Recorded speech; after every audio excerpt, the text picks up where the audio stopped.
Эфирда яңалыклар вакыты, студияда Лейсан Галиева, исәнмесез. Бүгінгі шығарылышның төп темалары. Биреде сол якта өсте меню экранында катламнар инструментын сойлыйбыз һәм территорияләрдән файдалануның махсус шартлары булган зона катламына басабыз. Су басу куркынышы. Татарстанда 52 зонага грунт сулары күтәрелүе яный. Безнең балаларыбызга, онукларыбызга калдырган хезмәтебез, калдырган матурлыгыбыз, урман һавасы гел икенче бит инде. Эшлекле очрашу. Азнакай районында урманчылыкның янгын сезонына әзерлеге тикшерелде. Шул кулъязманы китап рәвешендә әзерләдек. Нефть благотворительный фонд аша аны басарга насыйп булды. Риза Казый мирасы. Әлмәттә Ризаэддин Фәхретдиннең китабына багышланган уку конференциясе узды.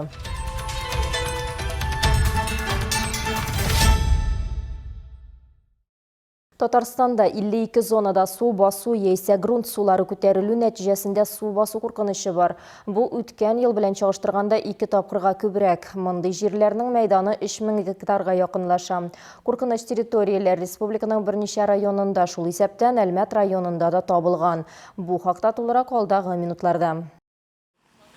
Быел Татарстан территориясендә 52 су басу һәм грунт сулары күтәрелү зонасы турында мәгълүмат кертелә. Бер ел элек аларның саны 24 булган. Хәзерге вакытта күчемсез милекнең бердәм дәүләт реестрында 21 су басу һәм 31 грунт сулары күтәрелү зонасы. Алар Әлмәт һәм Әгерҗе шәһәрләре чикләрендә, шулай ук Буа, Югары Ыслан, Биектау, Лениногорск, Нырлат һәм Түбән Кама районнарында урнашкан.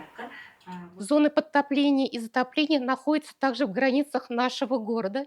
Су басу һәм грунт сулары зоналары шулай ук безнең шәһәр чикләрендә урнашкан. Сезнең җир кишәрлегегез ул зоналарга эләгәме юкмы икән ачыклау өчен ачык кадастр картасына мөрәҗәгать итәргә кирәк. Ул пространство мәгълүматлары милли системасының бердәм цифрлы платформасында эшли. Национальная система пространственных данных.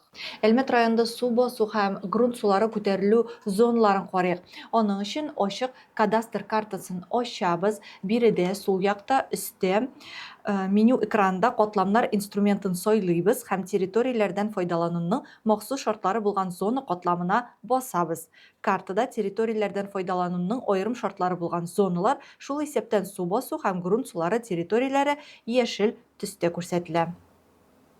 Су басу һәм грунт сулары күтәрелү территорияләреннән файдалануның махсус шартлары булган зоналарга керә. Уңайсыз гидрологик күренешләргә дучар булган урыннар шәһәр төзелеше зоналаштыру буенча барлык төр документацияләрдә дә чагылдырыла. Шул исәптән бердәм дәүләт реестрындагы җир кишәрлеге справкасында да. В зонах подтопления и затопления. Су басу һәм грунт сулары күтәрелү зоналарында корылмалар һәм суларның тискәре йогынтысыннан инженерлык саклауның башка сулары белән сакланмаган капиталь төзелеш объектларын төзү тыела. Шулай ук бу участокларда зиратлар, үләт базлары һәм төрле калдыклар чүплекләре урнаштырырга На ярамый. этих земельных участках нельзя размещать кладбища, скотомогильники и свалки различных видов отходов. Су басу һәм грунт сулары күтәрелү зоналары төбәкнең башкарма органы тәкъдимнәре нигезендә Федераль су ресурслары агентлыгы һәм аның территориаль органнары карарлары белән билгеләнә, үзгәртелә һәм списоктан чыгарылырга да мөмкин.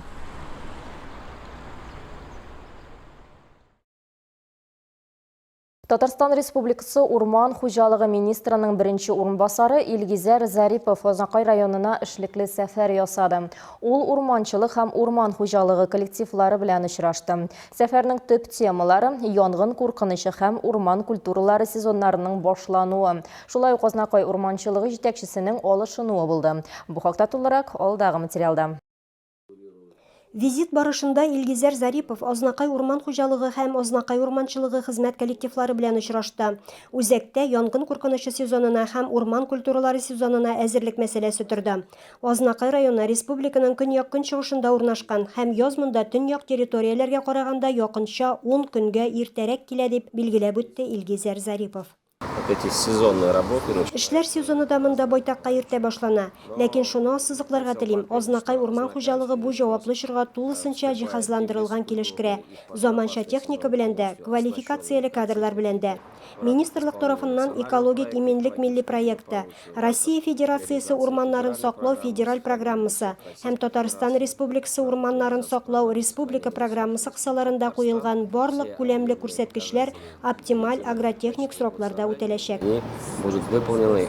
Кадр мәсьәләсе аерым пункт булып торды. Азнакай урманчылыгы җитәкчесе Эдуард Чекуров үз теләге белән эштән азат итүне сорап гариза язган.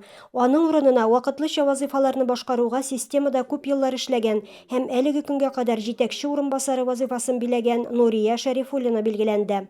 Урман эше дә бик хөрмәтле эш. Ул бит безнең бүгенге көнгә түгел, ул безнең балаларыбызга, онукларыбызга калдырган хезмәтебез, калдырган матурлыгыбыз. Урман һавасы гел икенче бит инде. Урманга чыгып, һәркемнең ял итәсе килә, һәркемнең күңеле белән тынычланып ләззәт аласы килә. Бөтен рәхәт табигатьтә. Без шул табигатьне матурландырырга тырышып, урманнар үстерәбез. Һәм дә безнең хезмәт шуның белән авыр да һәм дә лаеклы. Эдуард Чекуровка җитәкчеләр дә, хезмәттәшләре дә истәлекле бүләкләр тапшырып, алдагы эшчәнлегендә уңышлар теләде. Эдуард Васильевич үз теләге белән башка районга күчеп китә, зуррак масштаблырак җиргә урман хуҗалык министерствосыннан инде куелган шушындай максатлар нигезендә. Безнең инде бу тармак иң алдынгылар булды. Күрәсез, үзгәрешләр бик күп. Районда бик күп кенә урман утыртылды, полосалар ясалды, бик күп яңалыклар бар менә. Ремонт эшләре башланды. Алар барысы да инде җитәкчедән тора торган эшләр менә безнең Эдуард Васильевич ул шушындай кыю адымнар белән инде коллективны туплап матур итеп эшләде. Азнакай урман хуҗалыгында эшләр инде график буенча бара. Белгечләр питомникларга чәчү эшләренә һәм урман фонды җирләрендә урман культуралары булдыруга әзерлеккә керешкән. Бүгенге көндә урманнарны чистарту эшләре алып барыла. Бытовой чүпләрдән, олган агачлардан инде чистартыла санитар. Нас проект буенча агач утырту була инде. Азнакай, Мөслим, Сорман, Җәлил шундай районнарда утыртылачак инде. 50 гектар чамасы. Илгизәр Зарипов коллективка мөрәҗәгать итеп яңа сезон алдыннан җаваплылыкның саклануы мөһимлеген ассызыклады. Илмира Шәрифуллина, Алмаз Иксанов, яңалыклар вакыты, Луч, Әлмәт телекомпаниясе. Айрым гаиләләр язмышы аша халыкка юл күрсәтергә, аның әхлакый һәм рухи кыйммәтләрен саклап калырга була. Нәкъ менә шундый караш белән күренекле татар мәгърифәтчесе Ризаэддин Фәхреддин җитәкчелек иткән. Әлбәттә, аның Акчуриннар китабына багышланган уку конференциясе үтте. Әлеге чара Татнефть Хәрия фонды Риза Казый мирасы программасы кысаларында уздырыла. Теманы хәбәрчебез Алсу Әхмәтҗанова дәвам итә.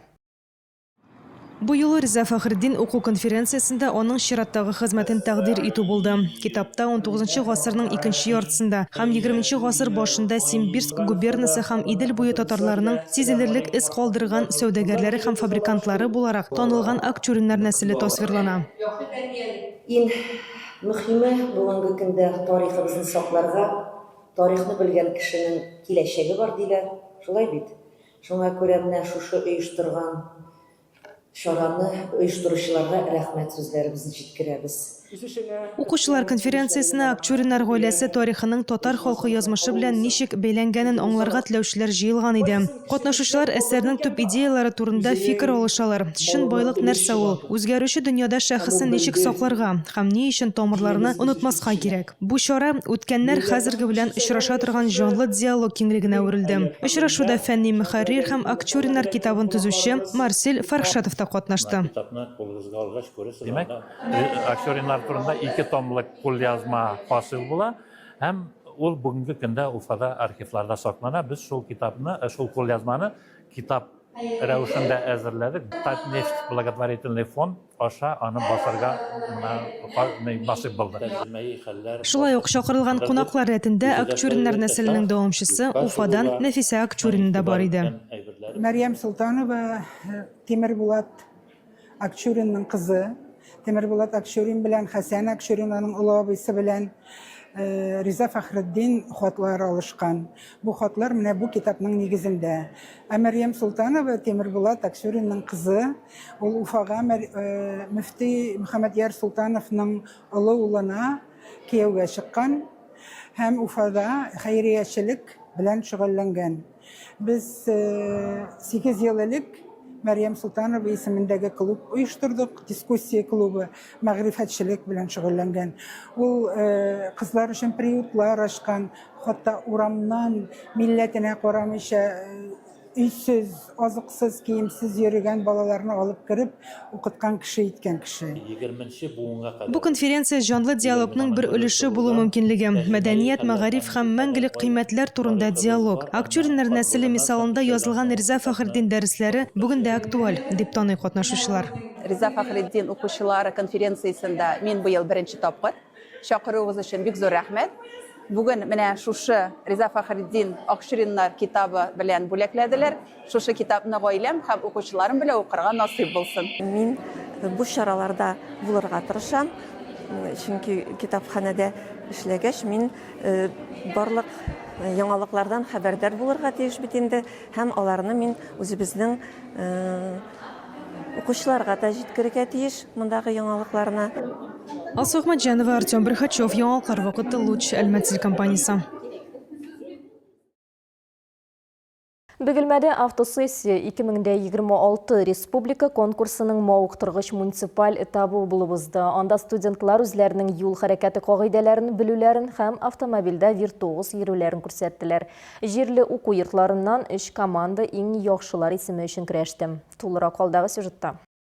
Бөгелмә педагогика күлияте студенты Мирослав Куликов беренче тапкыр автосессия конкурсында катнаша. Тәвәккәл егет үз көчен сынап карарга булган. Юл хәрәкәте кагыйдәләрен яттан беләм. Шуңа күрә теоретик имтиханны беренчеләрдән булып тапшырдым. Хотел побыстрее просто сдать. Тизрәк тапшырырга теләдем. Әзерләндем инде. Әтине дә хур итмәскә карар кылган идем. Хәтерем яхшы, вак мизгелләрне истә калдырам. Алар мөһим. Автосессия конкурсы инде традицион. Аны ел сайын үткәрәләр. Быел конкурста 3 команда катнаша. Булар Бөгелмә аграр, һөнәри педагогика күлиятләре һәм ДАСАВ командасы. Сегодня у нас проходит. Бүген автосессия конкурсы уза. Анда күлият студентлары катнаша. Ярышлар юл йөрү кагыйдәләрен белүдән, фигуралы йөртүдә бара. Бәйгенең икенче этабы классик тиз йөрүшле маневрлар күрсәтүне үз иченә алды. Бәйгедә курыкмыйча биремгә керешкән кызлар да катнаша. Я сдавала в ГАИ. Мин ГАИда тапшырдым инде вождениене. Әмма права алмадым әле. Хәзергә параллель парковканы тапшыру һәм медицина катлаулы булды минем өчен. Әгәр беренче этапта барысы да имтиханны хис кичерешләрсез тапшырса, икенче этапта хис кичерешләр бөтен кешене яулап алды. Барысы да игътибарны автомобиль белән идарә итүгә юнәлдерделәр. Кемдер гаражга керә алмады.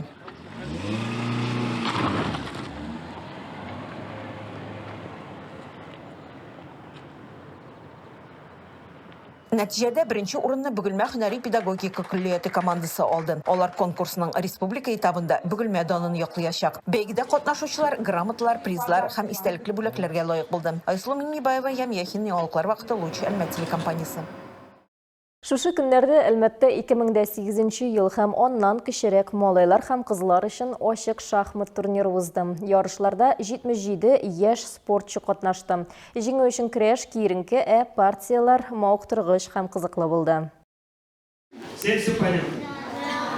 Да, пожали друг другу руки. Ярышларда катнашу уенчының интеллектуаль, психологик һәм социаль үсешенә зур йогынты ясый торган файдалы эшчәнлек ди катнашучыларның әтәйнләре. Шуңа балаларның уйнау теләкләрен һәрвакыт куәтлиләр. Минем улым шахмат шөгыльләнә, инде 3 ел йөрибез. Садиктан йөри башладык. Хәзер анарга 8 яшь. У него 3-й юношеский разряд. Ему очень понравилось. Идея была больше у дедушек привести, чтобы лучше знал математику, был более развитым. Минем малай 3 ел занимался итә, уже шахмат белән. Үзенә бик ошый, бик тирап йөри, көтеп ала һәрбер турнирларны шулай.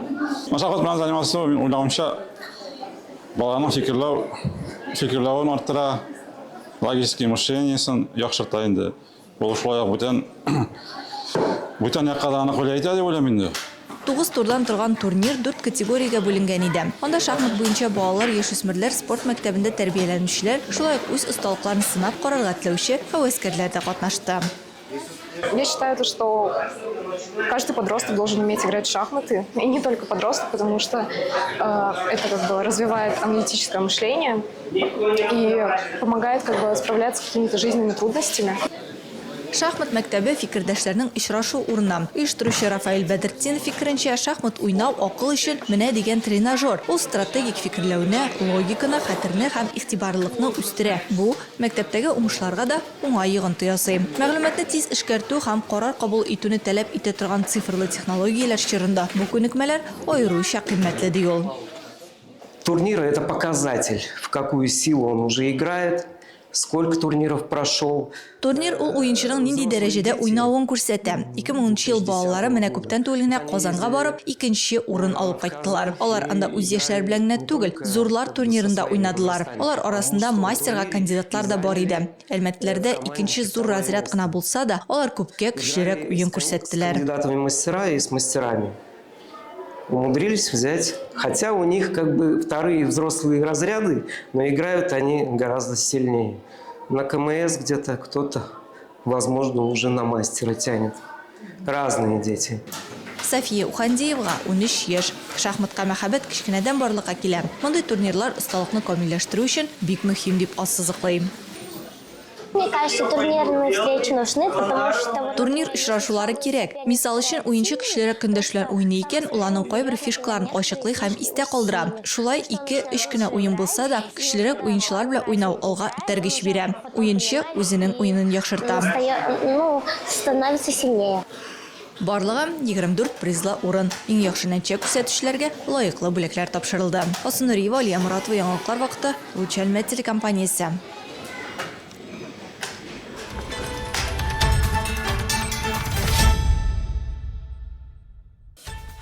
Бүгінге шулар иде, мен Лейсан Галиева һәм монтаж операторы Динара Гайнединова. Сезнең белән сау булышабыз. Исән сау булыгыз.